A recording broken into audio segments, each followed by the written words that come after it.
Hello good morning to all of you. कैसे हैं आप लोग? आई होप अच्छे होंगे, स्वस्थ होंगे, मस्त होंगे और आप लोगों की पढ़ाई भी अच्छे से चल रही होगी।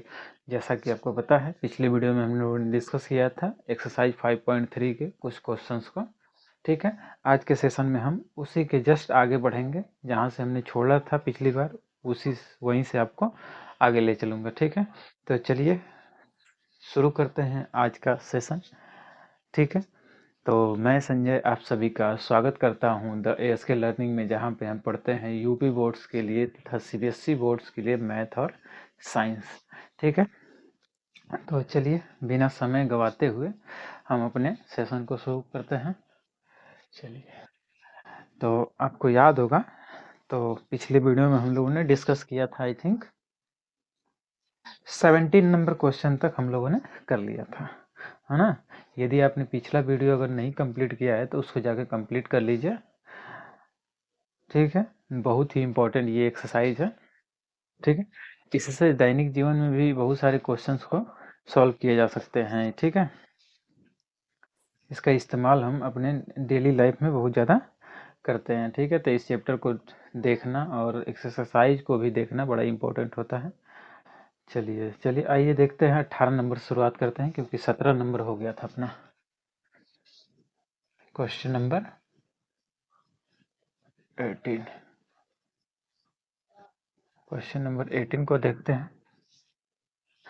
साइड में आपको क्वेश्चन दिख जाएगा और मैं आप लोगों से छोटी सी एक रिक्वेस्ट करूंगा कि आप वीडियो को ज़्यादा से ज़्यादा लोगों तक शेयर कीजिए और ज़्यादा से ज़्यादा लोगों तक पहुंचाइए और अपने दोस्तों को भी भेजिए ताकि उनको ये इसका लाभ मिल सके। ठीक है, बहुत सारे बच्चे ऐसे हैं जो कोचिंग नहीं ले सकते। ठीक है, जो इन सब चीज़ों से वंचित हैं उनको ये सब भेजिए और बोलिए कि यहाँ पे सब कुछ free and cost A to Z चीज़ें सिखाई जाएंगी। ठीक है, चलिए आज का सेशन में हम शुरू करने 18 नंबर सवाल है। केंद्र ए से चलना प्रारंभ करते हैं। जैसे इस एक फिगर है, इसमें देख लेते हैं। फिगर है इस तरीके से।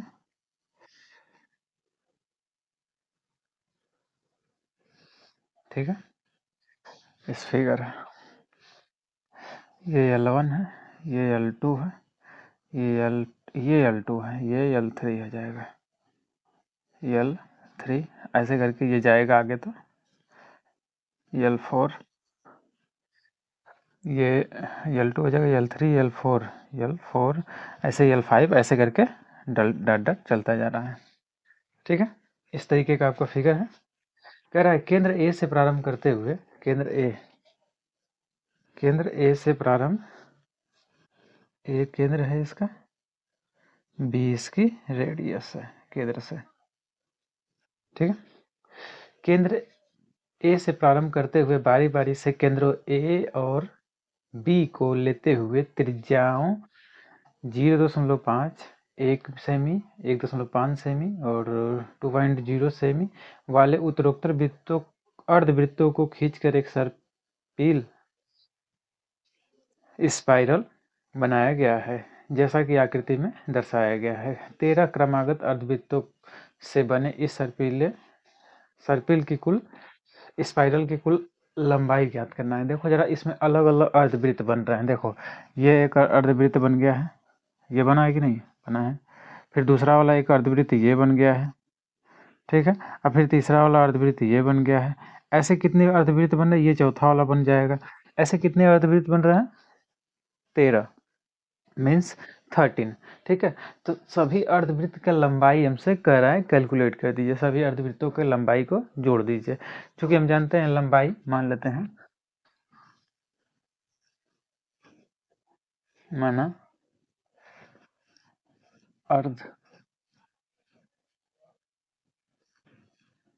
अर्धवृत्तों की लंबाई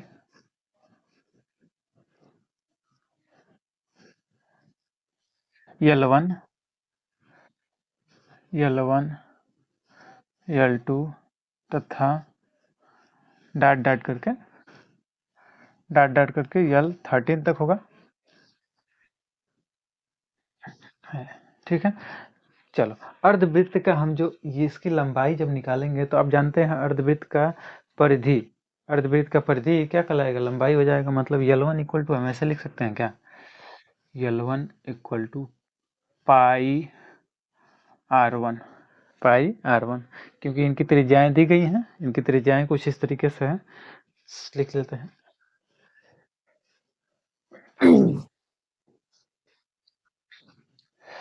देखो L1 बराबर हम लिखते हैं, देखो क्या होता है 2 पाई होता है ना, वृत्त का परिधि क्या होता है 2 पाई। तो यहाँ से आधा करना है तो आधा से भाग कर देते हैं, तो कितना आ जाएगा पाई R, पाई R। बात समझ आ रही है, पाई R। चलो तो हम कर देते हैं पाई R1, क्योंकि पहले वाले के लिए क्या है, L1 के लिए R1 त्रिज्या हो जाएगी, L2 के लिए R2 त्रिज्या हो जाएगी। ऐसे करके L2 बराबर पाई R2, ओके। ऐसे ही L3 बराबर पाई R3। ऐसे डाट डाट करके L13 का भी मान निकाला जा सकता है कुछ ना कुछ। बात समझ आ रही है। अब सबकी करा है कि L1 L2 L3 सबको जोड़ने के बाद इनकी लंबाई क्या आ रही है, सबको लंबाई मतलब सम ऑफ 13 टर्म्स निकला है। तो पहले हम पहला टर्म्स निकालते हैं। देखो जरा तो L1 का मान क्या आ जाएगा, देखो R1 हम लिख लेते हैं, R1 कुछ इस तरीके से है 0.5 सेंटीमीटर, और R2 कुछ इस तरीके से है 1.5 centimetre, sorry 1.0 centimetre, 1.0 centimetre. R3 कुछ इस तरीके से है 1.5 सेमी। ऐसे करके सभी है, मतलब सब में क्या किया जा रहा है 0.5 बढ़ाया जा रहा है, 0.5 बढ़ाया जा रहा है, ठीक है। तो यहाँ से हमको L1 का मान मिलेगा, L1 मतलब पहला टर्म्स मिल जाएगा पाई R1, फिर उसके बाद पाई, सबका जोड़ लेते हैं, पहले जोड़ लेते हैं सबको, या रहने देते हैं, पाई R2 पाई R3, ऐसे डाट डाट करके पाई R13 तक होगा। सभी क्या के लिए, सभी पदों को हम लोगों ने लिख लिया, ओके। जरा निकालेंगे तो क्या हम सब में से पाई कॉमन कर सकते हैं, पाई कॉमन कर सकते हैं, ठीक है। चलो तो हम क्या करते हैं, पहले इनको सम करते हैं, ऐसा सम करेंगे पाई S13 हो जाए, यहाँ पे एस की जगह एक S13 हो जाएगा, क्योंकि 13 पदों को जोड़ना है। पाई R1 plus pi R2 plus pi R3, ऐसे डाट डाट करके प्लस पाई R13 हो गया। अब यहाँ से हम क्या करते हैं, पाई कॉमन कर लेते हैं, तो क्या मिलेगा R1 plus R2 plus R3 plus ऐसे करके डाट डाट R13।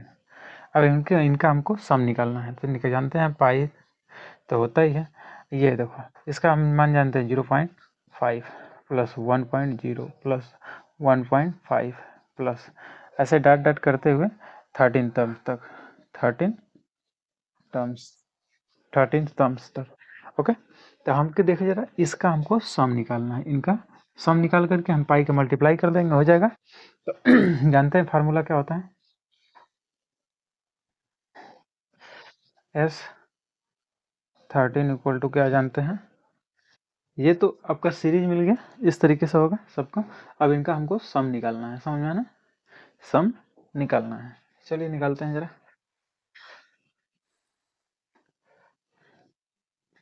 चलिए कितना पद निकालना है, 13 है। सम करने के लिए पहले पाई लिख लेते हैं, पाई पाई को लिख लेते हैं, फिर इनको ऐड करने के लिए क्या करते हैं, इनको ऐड करने के लिए 13 टर्म्स है बाई 2 टू 2 ए का वैल्यू कितना दिया है इंटू 0.5 प्लस यन का मान कितना हो जाएगा 13 हो जाएगा, क्योंकि 13 पद है, 13 माइनस 1। डी का वैल्यू देखेंगे तो इसमें से इसको घटाएंगे तो क्या मिलेगा हमको 0.5 मिलेगा, 0.5, ओके। ये देखो पाई तो बाहर है, इसको रहने देते हैं। इससे तो देखेंगे 13/2, और ये हो जाएगा, देखो कितना मल्टीप्लाई कर देंगे तो 1 मिल जाएगा, प्लस यहाँ से 6 12 मिल जाएगा, 12 में 5 को मल्टीप्लाई करेंगे तो 60, मतलब 6.0 मिल जाएगा, इस तरीके से। चलो पाई/2, पाई पाई रहने देते, पाई का मान लिख लेते हैं 22/7 ब्रैकेट में।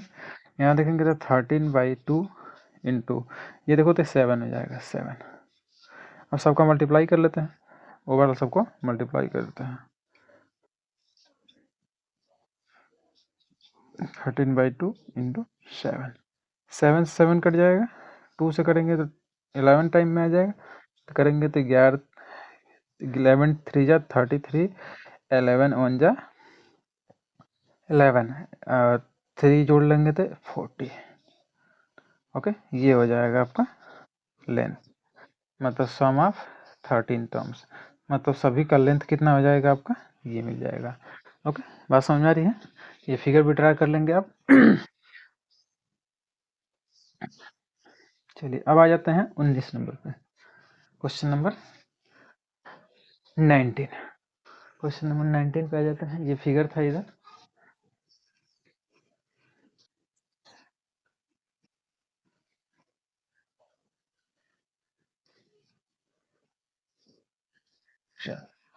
चलिए पढ़ते हैं जरा, तो क्या बोल रहे हैं। 200 लट्ठों को ढेर के रूप में इस प्रकार रखा जाता है, सबसे निचले वाली पंक्ति में 20 लट्ठे, उससे अगली वाली पंक्ति में 19 लट्ठे, उससे अगली वाली में 18, और इस देखिए कि आकृति में ये 200 लट्ठे कितनी पंक्तियों में रखे गए, मतलब सब लट्ठे कितने हैं, सब लट्ठे कितने हैं, 200 हैं, 200 है, तो हम सम ऑफ लिख सकते हैं ना। चलिए लिखते हैं हमसे, सबसे ऊपरी पंक्ति में कितने लट्ठे हैं, माना सबसे ऊपरी पंक्ति में, माना सबसे ऊपरी पंक्ति में n लट्ठे हैं, लट्ठे हैं।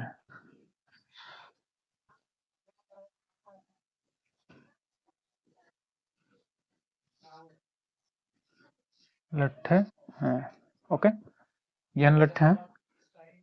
चलो, तो सबसे निचली वाली में बताओ तो, सबसे निचली में क्या हमसे बोला है, सबसे निचली वाली पंक्ति में 20 लट्ठे हैं, सबसे निचली वाली में 20, फिर उसके बाद 19, फिर 18, ऐसे करके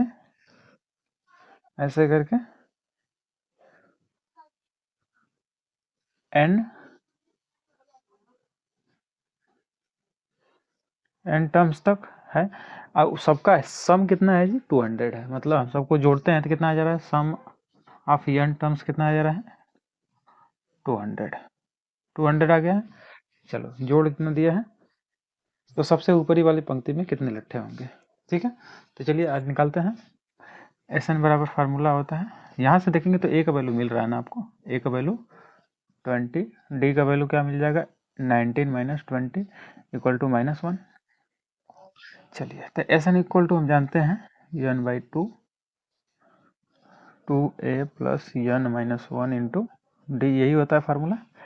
चलो, SN का मान दिया है आपको 200, n का वैल्यू आपको दिया है, n नहीं पता है,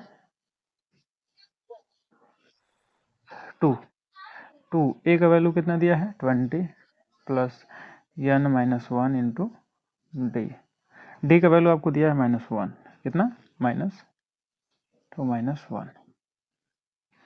चलो ये तो से हम मल्टीप्लाई कर लेते हैं, 200 इंटू 2 इक्वल टू n, अच्छा 2 को रहने देते हैं क्योंकि उधर कटेगा, n/2, इधर से देखेंगे तो 40 मिल जाएगा, प्लस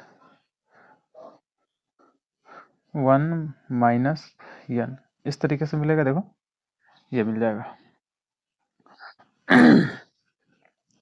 सिंप्लीफाई करते हैं तो 400 हो जाएगा, ये इक्वल टू n, यहाँ से मिल जाएगा 41 माइनस n। ओके,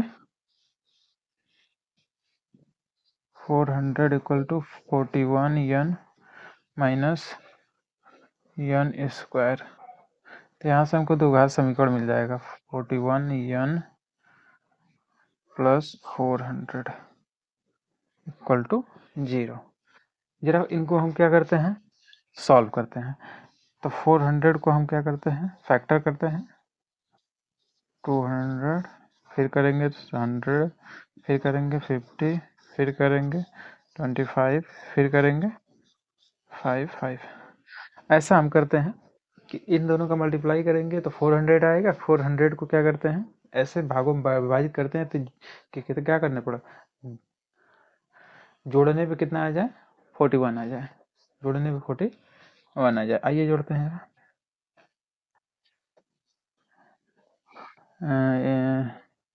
8 हो जाएगा, नहीं ठीक है, 8 दूना 16, 25 और 16, हाँ हो जाएगा। देखिए 2 2 जा 4, 4 2 जा 8, 8 2 जा 16, ये 16 आ गया, ये 25। ऐड कर देंगे दोनों को तो कितना आ जाएगा, 41 आ जाएगा, आ जाना चाहिए। चलिए तो n square minus 16 n minus 25 n plus 400 equal to 0। तो एन माइनस 16 एक तो ब्रैकेट में आ जाएगा और दूसरे ब्रैकेट में एन माइनस 25 इक्वल टू 0। यहाँ से एन का वैल्यू 2 मिल जाएगा, 16 और 25, 16 और 25। अब देखते हैं कि सबसे ऊपरी वाली मतलब एन का जो 16वां पद क्या होगा, 16वां पद में क्या लकड़ी होगी या 25वां पद में, इसमें दोनों तो सही हो नहीं सकता है। ठीक है तो निकालते हैं। A N equal to A plus N minus 1 into D, मतलब 16वां पद में कितना लकड़ी होगा, 16वां में निकालते हैं। ए एन मतलब ए 16, ए का वैल्यू कितना दिया है 20, प्लस एन का वैल्यू कितना है 16, 16 में से 1 निकालेंगे 15, 15 में 16 का मल्टीप्लाई कर लेते हैं। 16 डी का वैल्यू कितना दिया, -1 ना, -1। ओके तो ये देखो 20 प्लस ये minus minus minus minus minus 15 equal to कितना आ जाएगा 5।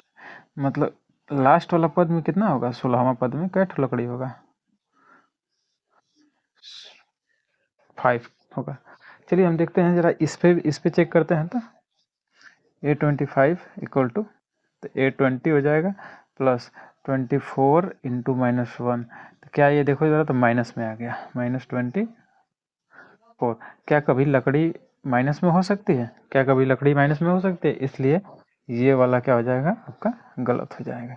ये नहीं, आपका एन का वैल्यू क्या लेंगे, एन का वैल्यू 16 लेंगे तब। ओके तो पंक्ति में कितने लट्ठे होंगे, 16 लट्ठे होंगे। और 16वें लट्ठे में मतलब सबसे ऊपरी वाले सबसे ऊपरी वाले लट्ठे में पंक्ति में क्या लट्ठा होगा, 5। ओके चलिए नोट कर लीजिए इसको। 19 नंबर सवाल। अब आ जाते हैं 20 नंबर पे।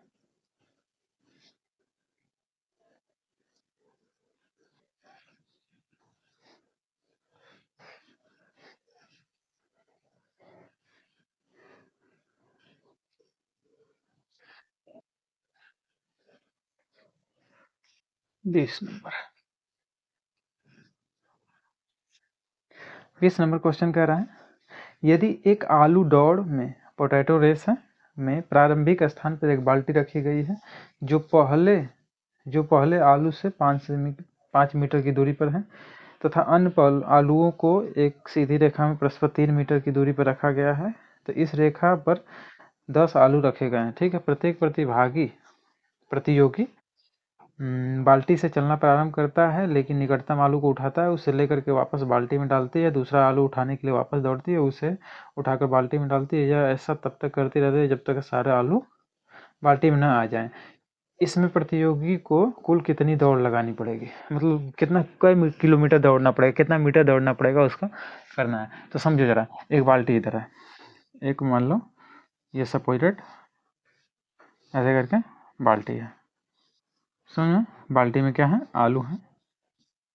पहली वाली देखो क्या करना है, ऐसे आलू बिछे हुए, पहली आलू हो, पहली दूसरी ऐसे करके बहुत सारी आलू है, समझ में। तो एक लड़की जाएगी यहाँ से, पहली वाली आलू को उठाएगी, फिर इसके बाद बाल्टी में डालेगी, फिर दौड़ के आएगी, फिर दूसरी उठाएगी बाल्टी में डालेगी, फिर ऐसे करके सब। इसको देखो, पहली बार चलेगा तो कुछ दूरी, फिर आएगा तो कुछ दूरी, फिर दूसरी बार चलेगा तो कुछ दूर आएगा तो दूरी, सभी दूरियों को जोड़ करके आपको मान निकालना है। समझ में, क्वेश्चन समझ में आ गया। चलिए चलो, जब बाल्टी से क्या पूछ रहा है हमसे, तो इसमें कितनी दौड़, कुल कितनी दौड़ लगानी पड़ेगी। कै ठो है जी, कै ठो कुल आलू रखी गई है, 10 ठो रखी गई है। ठीक है, चलिए आइए थोड़ा शुरू करते हैं। देखो बाल्टी से पहली वाली दूरी कितनी है जी, 5 सेमी है, 5 मीटर है, तो 5 मीटर जाएगा, 5 मीटर आएगा, तो कितना हो जाएगा 10 मीटर, 10 मीटर। फिर उसके बाद 3 मीटर बढ़ गया है, तो कितना हो गया 13 हो गया, कितना हो गया 8 हो गया, तो 8 मीटर जाएगा, 8 मीटर आएगा, तो कितना हो जाएगा 16। फिर उसके बाद 3 मीटर और बढ़ गया है, 3 मीटर बढ़ गया है, तो 8 में 3 ऐड करेंगे तो 11 हो जाएगा, 11 मीटर जाएगा, 11 मीटर आएगा, तो कितना हो जाएगा 22। ऐसे करके देख रहे हैं सब में क्या हो रहा है, 6 बढ़ता जा रहा है, 6 बढ़ता जा रहा है, तो इसमें भी 28 हो जाएगा। ऐसे करके कैट हो है 10 टर्म तक, 10 टर्म्स टर्म्स तक है, 10 टर्म्स तक है। ओके, चलिए तो अब इनका हमको क्या करना है, सम निकालना है। तो ए बराबर हम जानते हैं, आपको दिया ही है 10, डी बराबर कितना है 6 आ गया, और एन बराबर कितना है 10। तो निकाल लेते हैं सम, एस एन बराबर n by 2 a plus N minus 1 into d, यही होता है फार्मूला। चलिए एस एन, एन का वैल्यू है 10 बाई 2, ए का वैल्यू है 10 प्लस एन का वैल्यू है 10 माइनस 1 इंटू डी का वैल्यू है 6। सॉल्व करते हैं, 5 हो जाएगा, ये मिल जाएगा 20 प्लस 9 मिल जाए, 9 से 54 करेंगे 5, यहाँ से ऐड कर लेंगे, कितना हो जाएगा 74 इक्वल टू, अब सीधे सॉल्व कर देते हैं, वैल्यू निकल जाता है। 5 4 जा 20, 5 5 जा 35, 35 में 2 ऐड कर देंगे तो 37। ओके, इतना हमको दौड़ लगानी पड़ेगी, किसमें, मीटर में, ध्यान रखेंगे। 20 नंबर क्वेश्चन हो गया, नोट कर लेंगे जरा इनको हम।